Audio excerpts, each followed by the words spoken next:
मैं कुछ समझाना चाहता हूँ क्योंकि काफी लोग कंफ्यूज्ड और काफी लोग अननेसेसरी इंफॉर्मेशन से भरे पड़े हैं। हम सबको ये समझना पड़ेगा कि हम सब एक हैं। Our source is one. इस प्लैनेट पे हर एक क्रिएचर एक ग्रोइंग नेटवर्क का पार्ट है। वो डार्क एनर्जी, वो डार्क मैटर, वो हम सबका इनविजिबल कनेक्शन है और वो इनविजिबल कनेक्शन एक एनर्जी है और उस एनर्जी के साथ हम बहुत कुछ कर सकते हैं दोस्तों। प्राचीन सभ्यता के लोग कुछ जानते थे कि हमारे पास कुछ क्षमताएं हैं, super human abilities, psychic abilities. देखो, telekinesis, telepathy, astral projection, lucid dreaming, ये सब सच है, पॉसिबल है। पर कैसे? काफी एविडेंस ये प्रूव करते हैं कि पीनल ग्लैंड ही वो चाबी है जो इन सब एबिलिटीज को अनलॉक कर सकती है। चलिए हम समझते हैं हमारी बॉडी के सबसे इंपॉर्टेंट पार्ट को, जो कि अंधेरे में कहीं छुपा हुआ है, हमारी तीसरी आंख।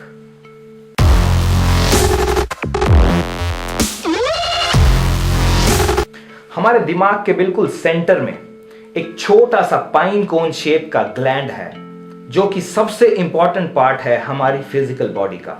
हम उसे जानते हैं पीनल ग्लैंड के नाम से। इसका यह नाम अपनी शेप की वजह से है, जो कि एक पाइन कोन के आकार का है।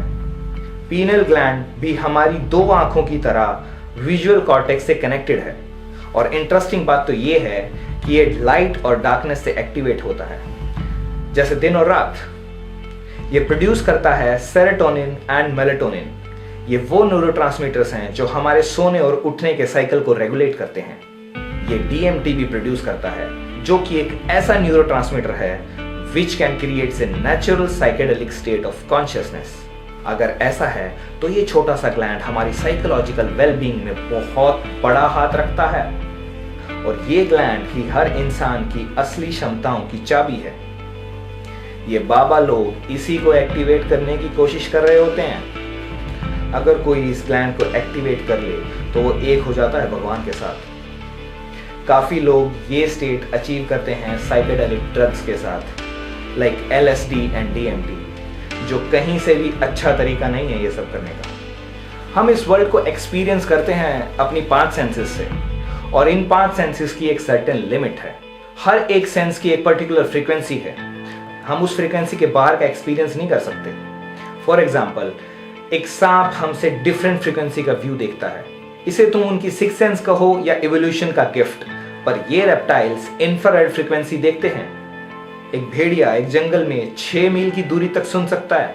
एक डॉग के सूंघने की पावर एक ह्यूमन से ज्यादा होती है। अगर तुम इस फोटो को अपनी नॉर्मल आंखों से देखो तो ये ऐसा दिखेगा। अगर इस सेम फोटो को तुम अल्ट्रावायलेट ग्लासेस के साथ देखो तो ये वॉयलेट क्रिस्टल कलर का दिखेगा। तो इन सब एग्जाम्पल से तो एक चीज तो कह सकते हैं, अगर रियलिटी 100% है तो फिजिकल जो हमें दिखाई दे रहा है वो जस्ट 5% भी नहीं है रियलिटी का। बाकी सब डार्क मैटर और डार्क एनर्जी है, which is our connection. Science कहती है कि ये एग्जिस्ट तो करती है, बट हमें पता नहीं है क्या है, क्योंकि हम इसे मेजर नहीं कर सकते। हमें बताया गया कि हम फिजिकल वर्ल्ड में रहते हैं क्योंकि ऐसा दिख रहा है, बट रियलिटी तो मल्टी डायमेंशनल है और पीनल ग्लैंड की मदद से हम अपनी कॉन्शियसनेस को 4th, 5th और हायर डायमेंशंस में ट्रांसेंड कर सकते हैं। यू हैव ए थर्ड आई। अगर आप अपने माथे पे कोई बिंदी या तिलक नहीं लगाते हैं या नहीं मानते कि कोई छठा चक्रा है, but you still have one, ये सिंबल बार बार दुनिया के हर कल्चर में पाया गया है, चाहे वो इजिप्शियंस हो, बेबलोनियंस हो, या हिंदू हो, या ईसाई हो, या बुद्धिस्ट हो। किसी भी कल्चर को उठा लो, इवन वेटिकन में भी इसकी बहुत डीप एंशिएंट सिंबोलॉजी है। बहुत से esoteric traditions and mystical schools penal gland की क्षमताओं को जानते थे। एंशिएंट ग्रीक्स के हिसाब से ये हमारा कनेक्शन है रेल्म्स ऑफ थॉट्स से। बुद्धिस्ट के हिसाब से ये एक सिंबल है स्पिरिचुअल अवेकनिंग का। हिंदुइज्म के हिसाब से ये पीनल ग्लैंड ही हमारी तीसरी आंख है, जो अंतर्ज्ञान को जानने में हमारी मदद करता है। जीसस क्राइस्ट के हिसाब से eye is the lamp of the body. अगर ये आई क्लियर है तो complete body is full of light. Sikh community ने इसका डिस्क्रिप्शन श्री गुरु ग्रंथ साहिब में किया है। गुरु के हिसाब से ये एक बिंदु के जैसा है जिसे वो त्रिकुटी भी बोलते हैं, जो कि 10वां गुप्त द्वार है हमारे शरीर में। इस्लामिक ट्रेडिशन के हिसाब से ये थर्ड आई को कफ़ी के नाम से जानते हैं, जो कि एक स्पिरिचुअल ऑर्गन है। अगर ऐसा है तो इन ट्रेडिशंस का ये मानना सही है कि पीनल ग्लैंड ही कनेक्टिंग लिंक है फिजिकल और स्पिरिचुअल वर्ल्ड में। तो आपने शायद कभी सोचा हो कि कुछ लोग साइकिक होते हैं और कुछ नहीं, कुछ लोग आउट ऑफ बॉडी एक्सपीरियंस कर लेते हैं और बाकी नहीं, कुछ लोग चीज़ों को मूव कर सकते हैं अपने माइंड से और बाकी नहीं। ये चक्रास हमारे स्पाइनल कॉर्ड के थ्रू रन करते हैं, नीचे की टेल बोन से लेके ऊपर के पूरे 33 वर्टिब्रेट्स के थ्रू डायरेक्ट पीनल ग्लैंड तक, जहां हम ची एनर्जी और प्राणा एनर्जी को मैनिपुलेट कर सकते हैं। और मैं ये सब बातें खुद से नहीं बना रहा हूँ, ये रियल एनर्जी है जो कि मैप की गई है। हम सबको इसके बारे में पता होना चाहिए और एटलीस्ट हमें अपनी बॉडी के बारे में सब कुछ पता होना चाहिए। वो लोग जो आउट ऑफ बॉडी एक्सपीरियंस या नियर डेथ एक्सपीरियंस कर चुके हैं, उनका कहना है कि उन्हें एक सिल्वर कलर की कॉर्ड दिखाई देती है। ये वही कॉर्ड है जो हमारी एस्ट्रल और फिजिकल बॉडी को लिंक करती है।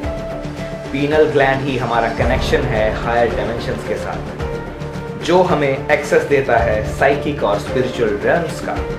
अगर ये सब सच है तो पूरी इंसानियत एक बड़ी अवेकनिंग की तरफ जा रही है, पर ये अवेकनिंग अपोजिशन में चैलेंजेस के बिना नहीं हो सकती। प्रेजेंटली आज हम एक प्रोसेस्ड एनवायरनमेंट में जी रहे हैं। फूड प्रोसेस्ड है, हवा प्रोसेस्ड है, और प्रोसेस से मेरा मतलब है पॉल्यूटेड है। फॉस्फेट फर्टिलाइजर का बाय प्रोडक्ट है फ्लोराइड, जो हमारी वाटर सप्लाई में है। इवन अगर आप आरओ फिल्टर का पानी पी रहे हैं, पर शायद कोई भी फिल्टर शावर बाथ नहीं ले रहा होगा, और आपकी बॉडी की स्किन पीने से ज़्यादा फ्लोराइड एब्जॉर्ब करती है। लोग कॉन्स्टेंटली अपने आप को इन टॉक्सिन से लोड कर रहे हैं। सुनिए, ये सब चीज़ें आपके पीनल ग्लैंड को कैल्सिफाई करते हैं। एंड ट्रस्ट मी, आप लोग ये नहीं चाहते होंगे कि ये पीनल ग्लैंड जो आपके दिमाग के सेंटर के बीच में है, ये एक यूजलेस नब की तरह पड़ा रहे। और ये हो रहा है लोगों के साथ। क्या आप इमेजिन कर सकते हैं अगर आपकी बॉडी में ये इंपॉर्टेंट हार्मोन्स एंड न्यूरोट्रांसमीटर्स जिनकी मैंने अभी बात की है, ये बनना कम हो जाएं, तो आप बीमारियों का घर बन जाएंगे। क्या आपकी वाटर सप्लाई में फ्लोराइड है? हाँ, इवन पूरे वर्ल्ड की वाटर सप्लाई में फ्लोराइड है। Processed food, toothpaste, mouth washes, Coke, Pepsi etcetera, literally आप सबको डंब बनाने के लिए। फ्लोराइड पानी में इंट्रोड्यूस किया गया था नाजीज एंड रशियंस के द्वारा अपने कंसंट्रेशन कैंप्स में, ताकि वो लोगों को बेवकूफ बना सकें, ताकि लोग उनकी अथॉरिटी को क्वेश्चन ना करें। मैं कोई कॉन्स्पिरेसी थ्योरिस्ट नहीं हूं, बट हाँ, मेरा ये मानना है कि अगर आप सीट ऑफ द सोल को अपने से दूर कर देंगे, तो ये हमारे कनेक्शन को डिस्कनेक्ट कर देगा हमारी वननेस और गॉड से, जो कि हमारी पावर है स्पिरिचुअलिटी की, और इवन हमें एक डम्ब स्लेव बना देगा secret societies, shadow organisations and control free corporate world का। तो तैयार हो जाइए अपने अंदर झांकने के लिए, क्योंकि एक पूरा यूनिवर्स आपका वेट कर रहा है कि हम उसे एक्सप्लोर करें। अभी तक आपने एक्सटर्नल यूनिवर्स का एक्सपीरियंस किया है, now it's time to explore universe inside you, और वो यूनिवर्स हम सबके अंदर है।